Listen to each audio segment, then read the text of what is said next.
అంటే మన దాంట్లో ఏంటంటే 2 దిక్కులో చూస్తాం అది. ఎందుకంటే మీకు తెలుసు సివిల్ రావాలంటే 130 స్కోర్ రావాలి మినిమం. 130 స్కోర్ అంటే కొంచెం కష్టంగా ఉంటది కాబట్టి, ఎందుకంటే గ్రౌండ్ లో కూడా మనము గ్రౌండ్ అనేది మీరు దాదాపు చాలా మంది 75 స్కోరే అనుకుంటారు. 75 కాదు 150. రిటర్న్ గా 200 అంటే గ్రౌండ్ లో 150 ఉంటది. అంటే 2 అనేది మ్యారేజ్ చేసుకుంటే జాబ్ వస్తుంది అన్న ఉద్దేశంగా మేము గ్రౌండే కాదు, గ్రౌండ్ తో పాటు ఇప్పుడు మనకి సార్ మా దాంట్లో జాగ్రత్త కాకండి, ఇంకోసారి హిస్టరీ మనం ఇద్దరు కలిసి ఇప్పుడు ఇది తయారు చేయడం జరిగినది. ఇక వాళ్ళు తయారు చేయడం మాకు కాబట్టి స్టూడెంట్స్ కూడా మంచి యూజ్ అవుతుంది కాబట్టి మేము కూడా సార్తోనే మేము ఏకీభవిస్తున్నాం. మన దగ్గర ఏంటంటే గ్రౌండ్ రిటర్న్ 2 ఉంటాయి. ఎందుకంటే ఒక 90-100 వచ్చినా కూడా జాబ్ కావాలనే ఉద్దేశంగా ప్రిపరేషన్ ఉంటుంది. ఎందుకంటే నేను 25 years నుంచి కోచింగ్ ఇస్తున్నా కాబట్టి జాబ్ ఈజీ మెథడ్ ఎలా ఉంటుంది అనేది కొంచెం నాకు తెలుసు. ఎందుకంటే 25 సంవత్సరాల నుంచి నాకు ఏం పని, ఎవరు ఎట్లా జాబ్ కొడతారు, ఎట్లాంటి వాళ్ళకి వస్తుంది, ఏ కంప్లిమెంట్ ఉన్న వాళ్ళు ఉంటారు అనేది ఇవన్నీ ఉంటాయన్నట్టు. కొన్ని మీకు నచ్చాయి. ఎందుకంటే మనం పడుకోవడం తినడానికి ఇష్టపడ్డాము, కొంచెం పరిగెత్తంటే ఎవరికైనా కష్టంగా ఉంటుంది. మరి జాబ్ అంత ఈజీగా రాదు కదా. జాబ్ రావాలంటే చాలా కష్టం ఒకటే సరిపోదు, ప్రాపర్ ప్లాన్ ఉండాలి. మనం ఎట్లా జాబ్ కొట్టగలుగుతాం, మన టాలెంట్ ఎంత, మనం ఏ సబ్జెక్ట్ లో ఎంత స్కోర్ చేయగలుగుతాం, పోనీ మనం చేయగలుగుతామా లేదా, మరి మార్కులు తక్కువ ఎట్లా, మన గ్రౌండ్ తక్కువ, అన్ని మ్యారేజ్ చేసుకున్న వాళ్ళు మాత్రం జాబ్ కొట్టడానికి అవకాశాలు ఎక్కువ ఉంటాయన్నట్టు. మేము టెస్ట్ కూడా ఎందుకు పెడుతున్నామంటే సార్ చెప్పాడు, సార్ హై స్టాండర్డ్ అయితే సార్ పెడదాం. ఎందుకంటే మనం హై స్టాండర్డ్ పోయినాం అనుకోండి, మనలో భయం పోతుంది. ఫస్ట్ ఎగ్జామ్ అంటే ఒక్కసారి మనకు భయం అనేది లేదనుకో ఎగ్జామ్ లా, ఇక మనం ఎంత ధైర్యంగానే ఉండగలుగుతాం అంటే. తర్వాత నువ్వు ఒక్కొక్క ఎగ్జామ్ కు ఒక 4 మార్కులు నేర్చుకున్నా కూడా ఫైనల్ వచ్చే వరకు 120 మార్క్స్ చేయగలుగుతాం ఈజీగా అనే కాన్సెప్ట్ సార్ మంచి కాన్సెప్ట్ మాకు ఇవ్వడం జరిగింది. దాన్ని మేము కూడా ఫాలో అవుతున్నాము. ఇంకా ముందు కూడా మంచి ప్రాక్టీస్ ఉంటుంది. ఎందుకంటే సరే తెలుగు మీడియంలో పెట్టాం కాబట్టి next time English Telugu same పేపరే, ఇంగ్లీష్ వేరు తెలుగు వేరు 2 కలిపి పెడతాము. మీరు ఖచ్చితంగా యూజ్ చేసుకుంటాం.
ఎట్లున్నది పేపర్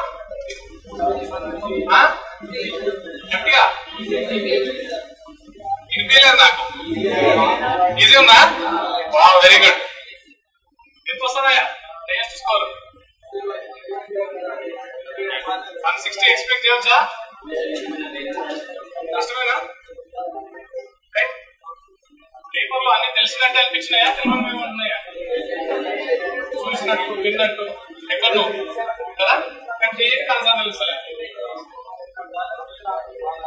ఏం కాన్సర్ తెలియట్లేమన్నా? చూడండి, చిన్న ఎగ్జాంపుల్ గా ఒక క్వశ్చన్ ఎక్స్ప్లెయిన్ చేస్తాను. నేను ఒకటే క్వశ్చన్ ఎక్స్ప్లెయిన్ చేస్తా, ఇక్కడ ఎక్స్ప్లెయిన్ చేయండి. చూడండి అమ్మా, క్వశ్చన్ చూడండి. తెలంగాణ రాష్ట్రానికి సంబంధించి క్రింది అంశాలను పరిశీలించండి. తెలంగాణ దరఖాస్తు నుంచి క్వశ్చన్ ఇది. Okay right. ఏమన్నాడు? తెలంగాణ రాష్ట్రం ఆయన రేఖా ప్రాంతంలో ఉందన్నాడు. ఆయన రేఖా ప్రాంతం అంటే తెలుసు కదా, ఏంటది?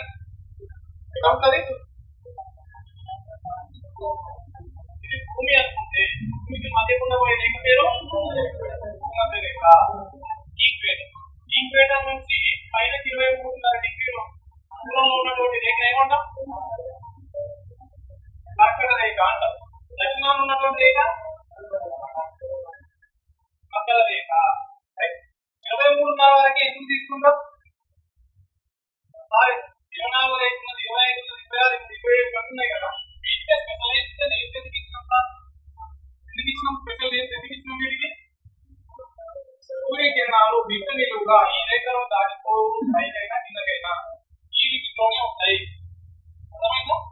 అందుకే ఈ ప్రాంతంలోనే ఉంటుంది కాబట్టి ఈ రేఖలో మధ్య ఉన్నటువంటి ప్రాంతాన్ని ఆయన రేఖా ప్రాంతం అంటారు. అర్థమైందా? Very good. సూర్యుడు ఆయన రేఖా ప్రాంతం అంటారు. అర్థమైందా? ఇది ఫస్ట్ కాన్సెప్ట్, మనం తెలుసుకున్నటువంటి కాన్సెప్ట్ ఆయన రేఖా ప్రాంతం. సెకండ్ కాన్సెప్ట్ తెలంగాణ ప్రాంతం తీసుకుంటాం. ఇక్కడే కదా ఏమన్నా ఏ ఏ అక్షాంశాల మధ్య ఉంది అనే క్వశ్చన్.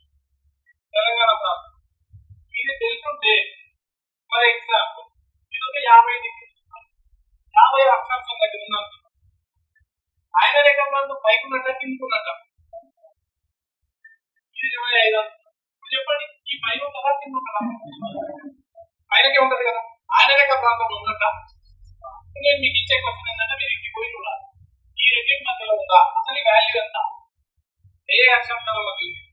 ఈ రెండింటి మధ్యలో ఉందా లేదా? అది 23.5కి 0కి మధ్యలో ఉందా లేదా? అది చెక్ చేస్తే తెలిసే ఆన్సర్ ఏంటి? ఈ మధ్యలో ఉందని తెలుసు. తెలంగాణ ప్రాంతం ఆయన రేఖ ప్రాంతంలో ఉందా లేదా అంటే ఏం చెప్తారు? ఇంకా సింపుల్ గా చెప్పాలంటే, భారతదేశంలో కర్కట రేఖ భారతదేశానికి 2 భాగాలు విభజిస్తారు. కర్కట రేఖ ఎన్ని రాష్ట్రాల నుంచి 2 రాష్ట్రాల నుంచి పోతుంది, 8 రాష్ట్రాల నుంచి పోతుంది. ఆ రాష్ట్రాల పేరు గుర్తున్నాయి కదా. ఆ రాష్ట్రాల్లో తెలంగాణ ఉన్నదా? ఆ రాష్ట్రాల్లో తెలంగాణ పేరు ఉన్నాయి, కింద ఉన్నాయి. ఆబ్వియస్ గా తెలంగాణ ప్రాంతం ఏడున్నట్టు మీకు వాల్యూ తెలియకున్నప్పుడు అర్థం చేస్తున్నారు. కర్కట రేఖ ఏ రాష్ట్రం నుంచి పోతుందో ఇన్ని రకాలుగా అర్థం చేయొచ్చు. అర్థమైందా? అంటే యుద్ధం చేసేటోడికి ఏం తెలిసి ఉండాలి? ప్రతి ఆయుధం ఎంత వాడాలో తెలిసి ఉండాలి. ఒకటే రూట్ లో కాదు, నంబర్ ఆఫ్ స్టెప్ వైపు నేను మీకు కావాలండి. ఎన్ని రూట్స్ అంటే అన్ని రూట్స్ చెప్తా ఆన్సర్ చేయడానికి. ఈ అక్షాంశాలు మాత్రమే తెలిసి ఉండాల్సిన పని లేనే లేదు. డెఫినెట్ గా అక్షాంశాలు తెలియకుండా ఇప్పుడు పెట్టారు ఆన్సర్. కర్కట రేఖ ఎన్ని రాష్ట్రాలు పోతుందో తెలిస్తే ఈజీ కదా, మరి పైన ఉన్నాయి. రైట్. ఇది ఈ రకంగా చేయొచ్చు. ఆయన రేఖ ప్రాంతంలో ఉందని చెప్పచ్చు. సెకండ్ ఆప్షన్ ఏమి ఇచ్చిండు? తూర్పు నుంచి పశ్చిమానికి ప్రయాణిస్తున్నప్పుడు తెలంగాణ ప్రాంతాల్లో ఉష్ణోగ్రతలు పెరుగుతాయని. తూర్పు పెట్టే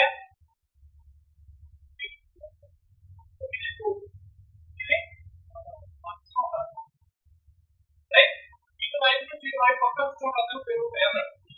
ఇది వాస్తవంగా ఉష్ణోగ్రతలు దేని మీద డిపెండ్ అయితే? అక్షాంశాల మీద, రేఖాంశాల మీద. సమయం అనేది రేఖాంశాలు, అక్షాంశాలు అనేది శీతోష్ణ స్థితిలో తెలుస్తాయి. రేఖాంశాల మీద చేసే ఉంటుంది కన్ఫ్యూజ్ చేయడానికి.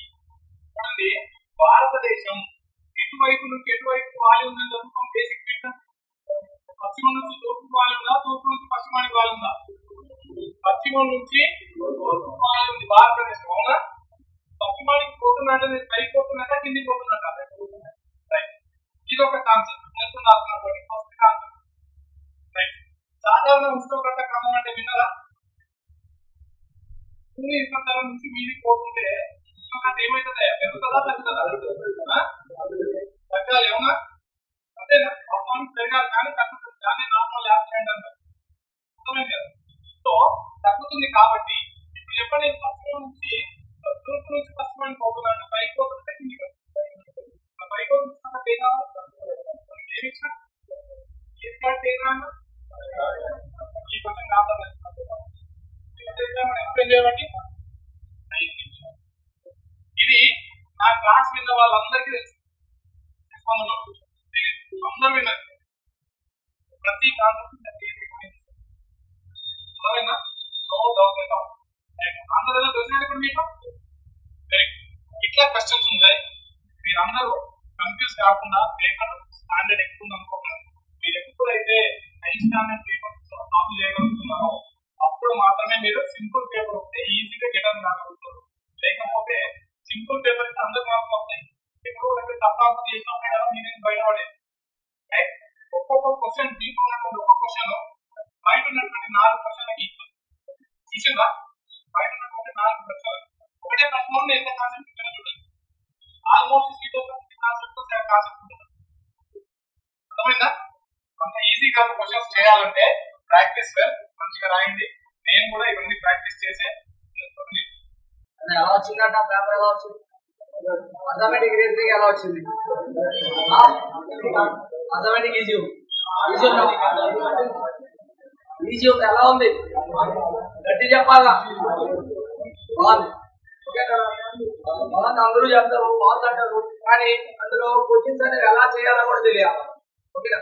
ఒక 2 క్వశ్చన్ గురించి మాట్లాడతా, ఎక్కువ మాట్లాడతా, ఒక 2-3 క్వశ్చన్ గురించి మాట్లాడతా. ఒకసారి చూడండి, 128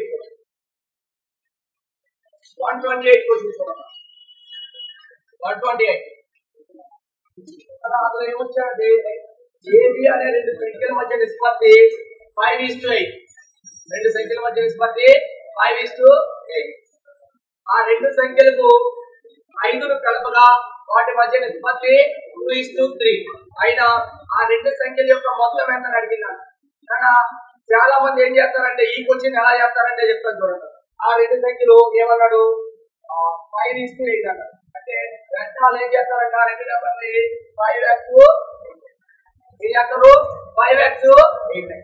5x 8x తీసుకొని ఇంకొక 5 పడతారు, ఇంకొక 5 పడతారు. వచ్చిన తర్వాత ఈ 2 నెంబర్ల యొక్క రేషియో ఎంత? 2:3. ఏం చేయాలా? క్రాస్ మల్టిప్లై చేయాలి. 3 5ల 15, 5 3ల 15, 2 8ల 16, 5 2ల. ఓకేనా? ఇప్పుడు ఏం చేయాలా? ఎక్స్టెన్స్ అన్ని కూడా ఒక వైపు తీసుకురావాలా, కాన్స్టెంట్స్ అన్ని కూడా ఒక వైపు తీసుకురావాలి. ఓకేనా? 15x అనేది ఎదురుకు వస్తే మైనస్ అవుతుంది, 10 అనేది ఎదురుకు వస్తే x = 5 అయితే మనకి ఏం కావాలా? ఆ 2 నెంబర్ల యొక్క మొత్తం కావాలి. అంటే x = 5 అయితే ఫస్ట్ నెంబర్ ఏమో 25 అవుతుంది, సెకండ్ నెంబర్ ఏమో 1.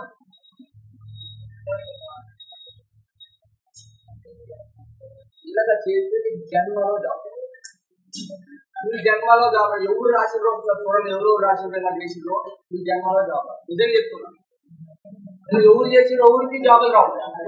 నిజం చెప్తున్నా. ఓకేనా? ఇంకా కొందరు ఏ విధంగా చేస్తారో చెప్తున్నాను. ఒకసారి చూడండి, ఒకసారి చూడాలి, లాస్ట్ ఒకసారి చూడాలి. ఇంకా కొందరు ఏ విధంగా చేస్తారంటే దీన్ని చూడండి ఒకసారి. 2 నెంబర్లేమో 5:8 రేషియో ఉన్నాయి. ఓకేనా? ఆ 2 నెంబర్లు ఏం చేసినాడట? ఈ నెంబర్ కి ఒక 5 కలిపిండు, ఈ నెంబర్ కి ఒక 5 కలిపిండు. 5 కలిపిన తర్వాత వచ్చిన రేషియో ఎలా ఉందట? ఎలా ఉంది? 2:2. ఈ 3 కూడా ఫార్మాట్ లో ఉన్నాయా లేదా? ఏ ఫార్మాట్ అనేది? రేషియో వాల్యూ అనే ఒక ఫార్మాట్ లో ఉన్నాయి. రేషియో వాల్యూ అనే ఫార్మాట్ లో ఉంటే మనం ఏం చేయాలా? క్రాస్ మల్టిప్లికేషన్ కన్నా ముందు ఏం చేయాలా? డిఫరెన్స్ అనేది ఈక్వల్ కాదని చూడాలి. డిఫరెన్స్ అనేది ఈక్వల్ నాట్ ఈక్వల్ అయితే ఏం చేయాలా? క్రాస్ మల్టిప్లికేషన్ చేద్దామా? 5 3 ఎంత? 2 8 ఎంత? 3 5 ఎంత? 2 2 5 ఎంత 1 part is equal to 1 part is equal to 1 part is equal to 5 అయితే 1 part is equal to 5 అయితే మనకి ఎన్ని పార్ట్స్ కావాలా 13 parts ఎంత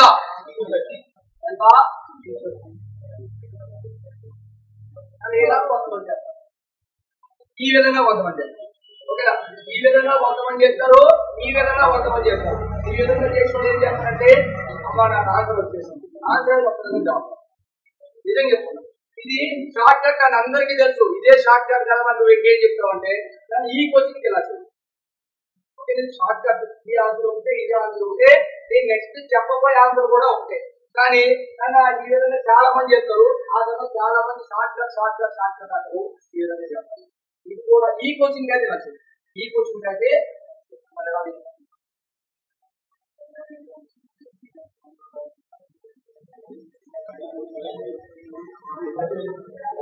ఒక్కసారి చూడండి ఒక్కసారి ఇక్కడ చూడండి ఆప్షన్స్ ఏమైనా ఇచ్చిందట 42 65 78 నువ్వు ఏ కాంపిటేటివ్ ఎగ్జామ్ రాసిన ఆప్షన్స్ తో ఉంటాయా ఆప్షన్స్ లేకుండా ఉంటాయా ఏ కాంపిటేటివ్ ఎగ్జామ్స్ రాసిన ఆప్షన్స్ అయితే ఉంటాయా లేదా ఆప్షన్స్ ఉంటాయా మనకి ఏం కావాలన్నారు ఆ 2 సంఖ్యల యొక్క మొత్తం అడిగింది ఆ 2 సంఖ్యల యొక్క మొత్తం అడిగింది ఆ 2 సంఖ్యల యొక్క మొత్తం ఎంత 13 పార్ట్స్ కావాలంటే ఏ మల్టిపుల్ అవ్వాలా ఏ మల్టిపుల్